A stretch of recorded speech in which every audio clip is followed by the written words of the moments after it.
Hey, what is going on, everybody? Welcome back to Figs Outside. So, my boy's got a problem with this 2005 GMC Yukon. This is a common issue in between just the standard Yukons, the SLTs, the Denalis, even some of the GMC trucks. The shift indicator display does not work. Let me show you guys. So, as you can see, the vehicle is running. See, RPM's going up, but shifting into neutral, nothing's working.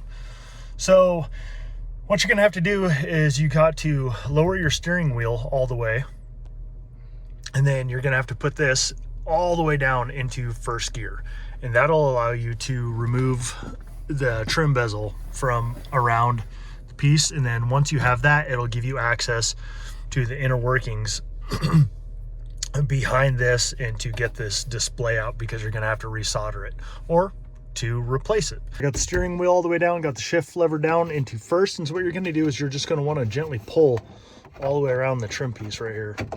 And you see that? And so there's little clips, just be very, very careful.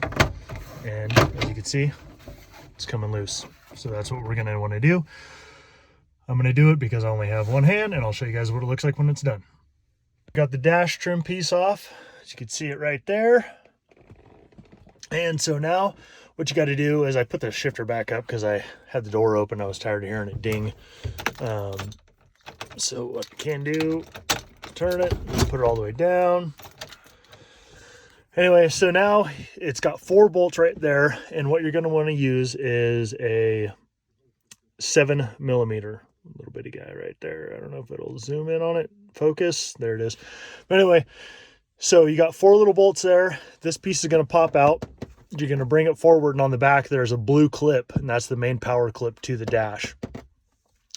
So I will show you guys what it looks like when I get these little bolts out. Okay, got the 4 little bolts out, and here is the main connection for the dash display, and that's this piece right here. This little blue clip. I don't know if I could do it with one hand. Probably not, and it's kind of at a weird angle. But anyway, you're gonna pinch that and it'll just pull out. All right, so here we go. We got the dash on my workbench here. You're gonna want to remove the front plastic bezel piece. So all around the edges, it's got these little clips. Just be very careful. You could use your fingers. They're not set on there very tight. Anyway, so you can already see it's already starting to come up. So be very careful. It's kind of hard to do the backside with one hand, but anyway, you're going to want to pop that off, and I'll check it out. I'll let you guys check it out when I'm done. Got the little cover off, and so the next step is you're going to want to be very careful, but you're going to want to pull these straight up. These will actually pop off. They're really tight. Oops. And you want to check where your gauges are all at. That way you know to put them back. So just they slide right back in there, and it's pretty tight, but they come off and they go back on. And then once you have those off, you could take off this little piece right here. I got the little gauges pulled off. It took me all of about 15 seconds. So I kind of laid them out the way they are in the display, and you can see over here, got them laid out that way.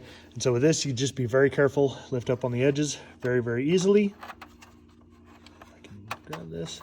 It is freezing out here, so my fingers are super cold. Can't really feel them. Oh. Anyway, that's what you're going to want to do. See the little tabs? I already got that one undone. But anyway, you're going to want to pull that off, and then that'll give you the access to this backside. There's a clear one right here. So, okay, so now that gives us access to this part right here. You're going to have this little protective piece on here. So there's 2 places where these usually burn out. I'm trying to lift this off very easily. And this little piece comes straight up. There it is. We'll place that there. So right here is another place where the solder cracks. And you're going to want to, sorry guys, you're going to want to look at that very, very carefully. And if you can see any of the little cracks, you need to repair those. So you can also remove this back piece. Zoom back out. You can also remove this back piece, take the back off, and that'll give you little more access, and you might actually have to. If you don't see any of the cracks in those, the cracks are in this piece down in here, or the solder comes loose underneath. So I'm going to take a look at those first, and then yeah, we'll take a look at this if need be. Okay, so we are zoomed in pretty good here. Well, this one right here, I will actually, maybe I'll use this. This one has a small crack in it, and I don't know if you guys can see that, but it moves. You can see it moving right there.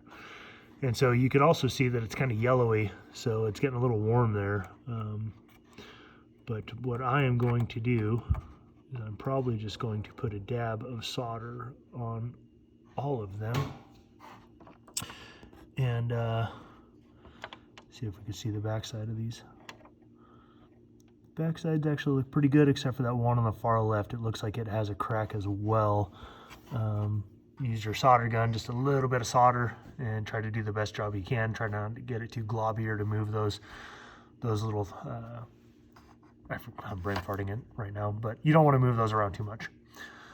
So, like I said, underneath this piece, if you take this back piece off, I took the little plunger out, but if you take this back piece off, on this, there is also connections. There's these little tabs that, little like gold copper tabs that run back underneath the side. You can see the edges of them. Anyway, it goes underneath, and you can also lift that piece up, and then underneath there, there's going to be, you'll see where the soldering is broke apart from just vibration and bumps and everything else that happens, and that solder actually gets weak and it just crumbles and falls apart, and you're just going to want to resolder those. But if I don't have to, I'm not going to. So I'm going to solder those, and then I'll take it back, plug it back into the Yukon just to see if it works, and if it does, then hey, we're good. Okay, I got them soldered up. Not the best job in the world, but this is super tiny. They are very small. If you guys don't know how little those tabs are, you'll definitely find out. Let me show you, see if it'll actually